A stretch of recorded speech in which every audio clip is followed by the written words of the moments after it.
Globalisation, ये शब्द सुनते ही दिमाग में क्या आता है? शायद आज की दुनिया, इंटरनेट, पिछले 50-60 साल की कहानी, है ना?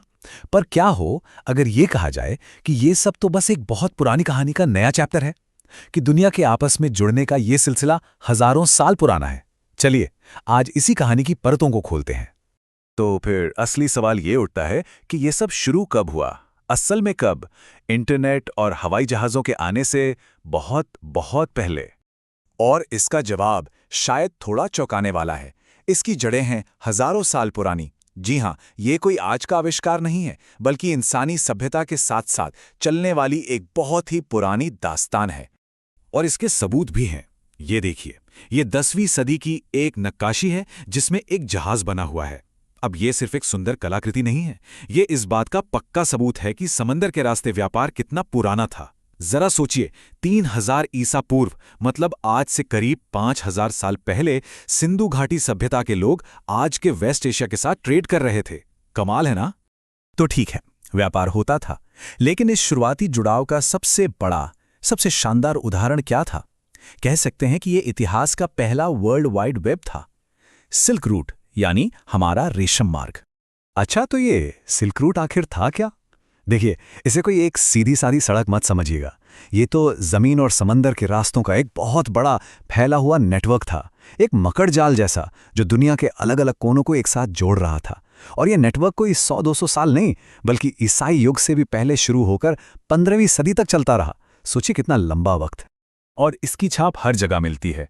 एक तरफ चीन की गुफा में पेंटिंग्स हैं जो सिल्क रूट पर होते व्यापार को दिखाती हैं, तो दूसरी तरफ मार्को पोलो जैसे यात्रियों की कहानियां हैं जो इसी रास्ते अनजान दुनिया की खोज में निकले थे। ये हमें बताता है कि ये नेटवर्क कितना विशाल था, चीन से शुरू होकर यूरोप तक फैला हुआ। पर एक बात और, इन रास्तों पर सिर्फ रेशम या मसाले नहीं जा रहे थे। नहीं, यहाँ चीजों के साथ साथ विचार भी सफर कर रहे थे। चीनी मिट्टी के बर्तन और भारतीय मसालों के साथ साथ ईसाई मिशनरी, मुस्लिम प्रचारक और बौद्ध भिक्षु, ये सब भी इन्हीं रास्तों पर चल रहे थे। मतलब व्यापार के साथ साथ संस्कृति, धर्म और नए नए आइडियाज भी पूरी दुनिया में फैल रहे थे। असली ग्लोबलाइजेशन तो यही था।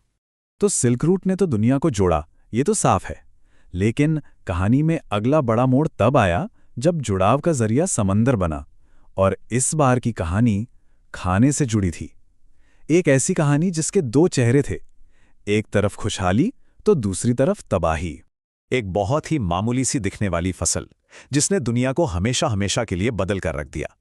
पर यह बदलाव जितना अच्छा था, उतना ही भयानक भी साबित हुआ।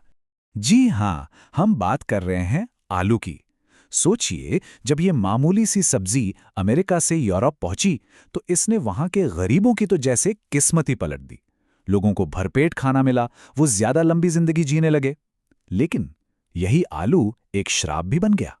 आयरलैंड में लोग इस पर इतने ज्यादा निर्भर हो गए कि जब 1840 के दशक में एक बीमारी ने आलू की पूरी फसल तबाह कर दी तो 10 लाख लोग भुखमरी से मर गए।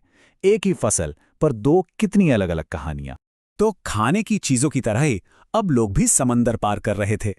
पर यह कोई आम यात्रा नहीं थी, ये थी विजय की कहानी। और इस विजय ने दुनिया का नक्शा ही हमेशा के लिए बदल डाला।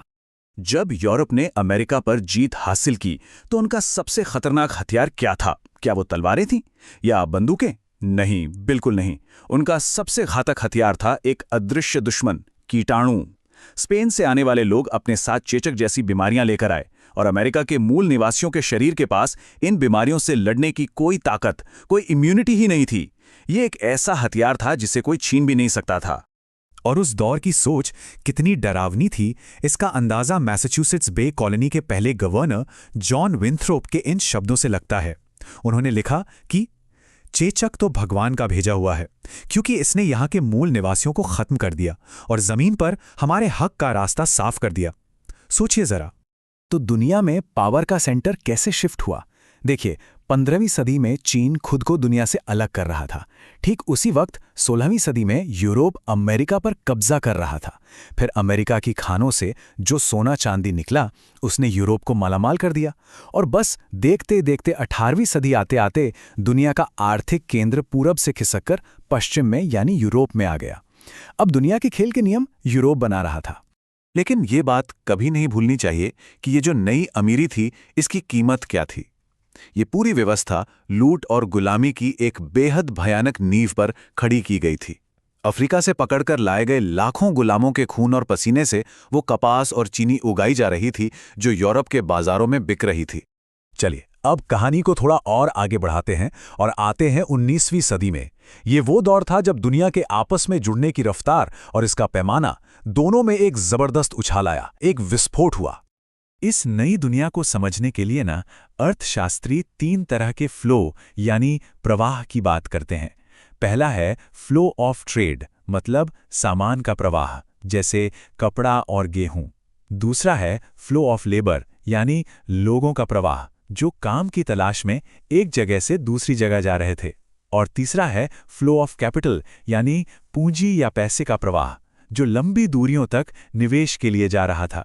ये तीनों फ्लो मिलकर ही 19वीं सदी की पूरी कहानी बनाते हैं।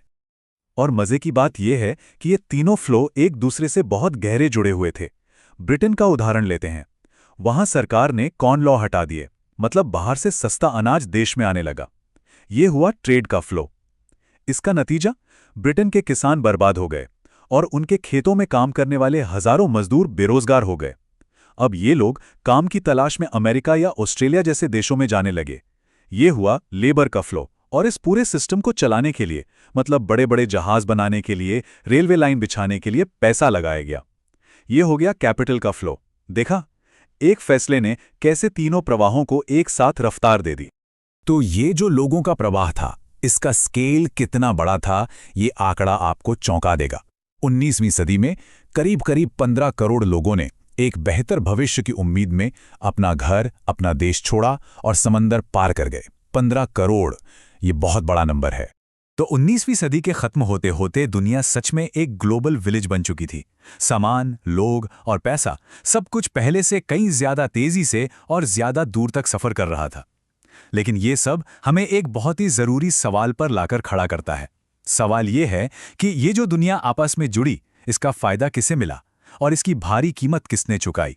और जानते हैं, ये सवाल आज भी उतना ही जरूरी है जितना तब था।